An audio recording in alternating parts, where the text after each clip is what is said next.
starting camp? Because you probably got the best, shiniest toys out of the bunch this offseason. Yeah, yeah. I mean, one, can't forget about Sack Guy. Like Eric Early said, it ain't done yet. So they got a hell of a group with the D line. But I think we brought in some pretty good players. We had some solid players last year, just didn't have a lot of experience. But with those guys coming back and the guys we brought in, transfers, mainly having college experience, Josh Cobbs, Boogie Johnson, it's been pretty fun to say the least. So when you mix the newcomers with the you look on paper the potential of this group. Yeah. I mean, have you seen what you see on paper? Have you seen in person so far in camp? Yeah, I mean, I think we got a good group. The biggest thing about our group, I think they're very coachable. They work extremely hard, and that's all we really care about right now. Just guys working hard, being dialed in, trusting in us. And, obviously if they trust in us, that makes our job easier, and the plays are going to come. That group's pretty talented, so the more reps they get, the more plays they'll have a chance to make, but just keying on the hard work right now. What is it that you saw in Johnson Cobbs that made you want to go and get him? Yeah, so actually we were in conversation with Boogie when he was coming out of DeSoto, I believe. It was kind of late, so he ended up going to Oklahoma State, and then when he got in this year, we knew that we wanted to get him, especially him, being close with guys on our team like Alex Hogan and Matthew Golden. I mean, he was a good piece, and I'm glad we got him. And then you get a guy like Josh Cobbs, who's from Texas. I mean, obviously he was at Wyoming. He gives you a bit of length and size on the outside or the inside. But happy we got him. Josh is a phenomenal kid. He works very hard. He's a great leader. He's got a little bit more experience. He brings a mature presence to that room. And you guys had Matthew Golden last year. Put a lot on his plate. We did. Do you look at what you did with him and sort of you look at Jonah and Mikhail and sort of, do you see a blueprint there in terms of how you guys want to use younger freshmen? Yeah, I do, but I think the situation is different, if that makes sense. I think with Matthew coming last year, he mid-year, which was huge for him, because we did put a lot on his plate. He probably might have played too early, but he did a lot of good things, and then he got a lot of things he can learn from. But he kind of came into a room maybe with not as much depth, if that makes sense. And he was extremely talented, so he had to play early. But now you get guys like a Jacoby Banks, Harrison Pilot, Ryan Wallace, and Jonah Wilson. We pretty got all of our room back except Tank, so we don't have to force those guys to play early. They can kind of get some reps and gain confidence, and then continue to go as the season goes. With as deep a room as you do have this year, as those guys get to a point where you are comfortable putting them out there, do you feel like as the season goes along, it'll lead to a lot more rotation at times, keep moving? Oh yeah, absolutely. I mean, I think as far as for the older guys, we got a good group. We know who we can count on and who's ready as of right now. And then the younger guys, we just got to keep bringing them along. And whenever they're ready, they're ready. Whether that's special teams role, whether that's an offensive role, that might be week 3, that might be week 12. And you never know who's going to be ready first. So we just keep bringing them along, keep developing them, just making sure they're staying competitive, not getting complacent. Is it like most other spots where you just as many guys as you can get that you're comfortable putting out there, you're willing to rotate? Oh yeah. Or is it different receivers wanting certain playmakers out there? Yeah. How does that work? I mean, obviously, if you play hard and you know what to do, that's half the battle right there. You're going to get a shot to play. Now, what you do with those opportunities, some kids are more blessed than others. Those kids are going to play a little bit more. But as long as guys continue to work hard and do their job, you're going to have a shot to play here. So what was the process like for those two? Maybe Mikhail obviously is a legacy. Yes. And Dana had a history with his dad and stuff. But is there anything you can share just in terms of maybe a little bit of how those came together, those guys? Yeah, well, like Mikhail, his situation was a little different with his dad being a UH alum. He has a lot of family in Houston. His grandparents live here. His mom lives here. So I think the writing was on the wall for him. This is where he wanted to be. He was comfortable with us. And then you get a kid like Jonah Wilson, who we really just piggybacked off of Golden. I mean, recruiting Matt, he was obsessed with Tank Dale. I mean, who wasn't? So that was kind of the hitch right there. When Matt got here, he lived with Tank, and Tank kind of took him under his wing. And then Jonah's like Golden's little brother. So we just, hounded on him and built a great relationship. Coach Holgerson did a great job with that as well. And, he felt comfortable to come here. And those kids are Houston kids. So to be able to be a Houston kid and come play for your city and your school, that means a lot. And I think they're reaping the benefits of that. You look at them in camp, and you're used to, back in the old days, you see freshmen come in and they look like freshmen. Yeah. Like Matthew didn't look like a freshman. No, he these didn't. two that come in don't look like freshmen. Is that just sort of just the way things have gone? Yeah, well, I think we've been extremely blessed to have a shot to get those kids and you know, be successful at it. Golden, he was not only physically but mentally, he was a different kid. He was super mature. His mom did a hell of a job raising him. He came from a great program.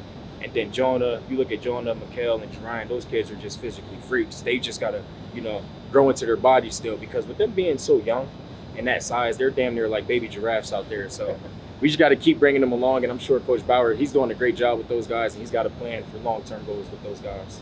What's your personal feeling last night? Seeing Tank Dale. Oh, so I just told somebody else this. I didn't get a chance to watch the game because we had a walkthrough. But coming off, everybody was on their phones. Did you see Tank? Did you see Tank? I saw the play. It was pretty dope, man. Just knowing what that kid's been through and what it's took for him to get there. A lot of people see Tank and they just thought it was an overnight success. But yeah, that kid worked his tail off, and now he's starting to reap some of the benefits of, you know, putting in that hard work. I was super proud of him. How much of a snowball effect is all this? Like basically what we've all talked about. Yeah. Tank's success. Yes. What you were able to do with him. Yes. Matthew. Yes. Now all these, you know, recruits. Does it build on itself as well? Obviously, you guys got to keep working at it. Yes. It has ability to snowball, right? Yes, absolutely. Well, the biggest thing I say, and I think we use this to our advantage, me personally here too at the University of Houston, is Coach Holgerson's track record with wide receivers is unbelievable. I mean, it's up there with anybody. So, you know, before Tank, you know, everybody knows who Tank Dell is. But before Tank, I guess you can kind of, it was Tavon Austin.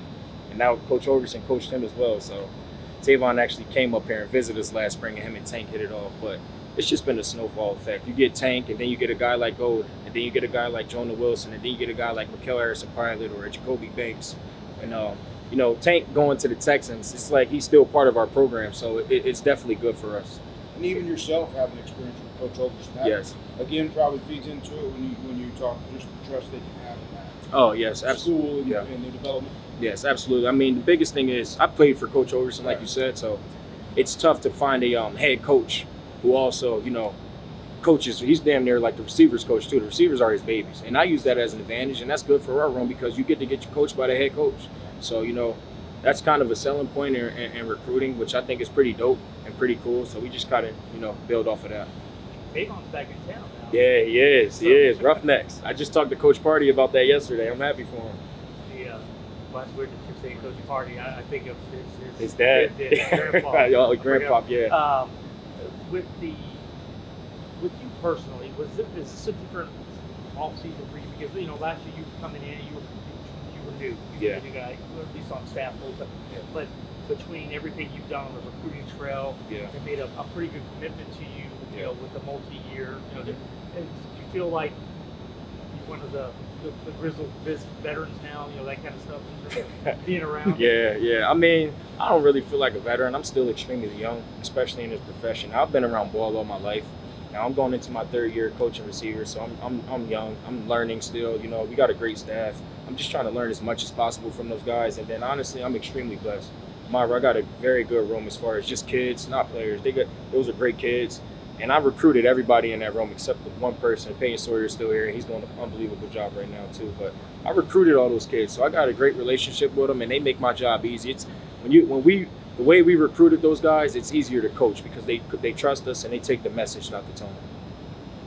You gotta have somebody to throw the ball to your guys. Yeah. So when you look at the two, you know, Lucas and Yeah. you look at Donovan, how's just the chemistry part of it going with your It's going pretty good. So Donovan was here for spring ball. You know, Lucas has been here.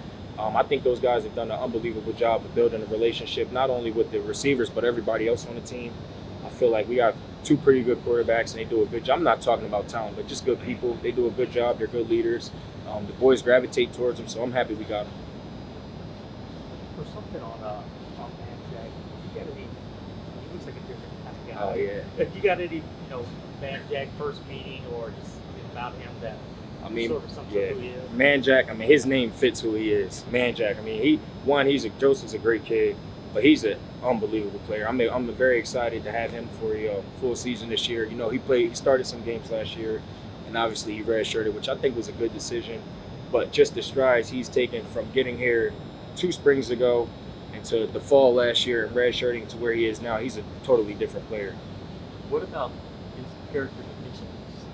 I'm sorry? His character deficiencies. He wears those really short shorts. Man Jack. Yeah. I mean, really Yeah. short. So I don't know if he cut him, he cuts him, or if he tucks him under his tights, but that's just Man Jack does what Man Jack wants. He goes out there, short shorts, white socks, black cleats, no gloves, generic player, but that kid flies around. Watching him on tape is pretty damn fun. Is that just every room needs a guy like that, where it's also holding guys accountable? Yes. Sort of, I mean, and he mentioned these things. Last year what happened on the side, that was just him being the Yes. competitor. Yeah. Is that sort of, you got to have one of those? Oh, absolutely. I tell you what, hopefully, I can be in this business for a while, but I will always want a kid like Man Jack in my room. I mean, he goes out there and busts his tail day in and day out. He does what's best for the team. I mean, he's a phenomenal player. He's one of our best receivers, but he's doing a great job right now. I'm happy we got him. Last thing for me to go, Dana was saying that you look at how the targets have been distributed the last couple of years. And, tank is tank. Yeah. This year, if you don't have that one guy, do you see more of a spread out, Yes, not absolutely. relying just on Yeah. one guy? And I look at it last year. I mean, Tank obviously was one of the leading receivers in the country back-to-back years. But we still spreaded the ball around pretty fairly last year. I mean, Sam Brown had a solid season. Matthew Golden had a solid season. Still had Keyshawn Carter and guys like that. But I just see it being more of a group effort this year. We don't know who that guy is going to be. We might find out week one. We might find out in the middle of the season. But as long as those guys trust each other and love one another, they'll be just fine. Absolutely. Thank you. Catch up with you Yep, along the way. absolutely. Take it easy.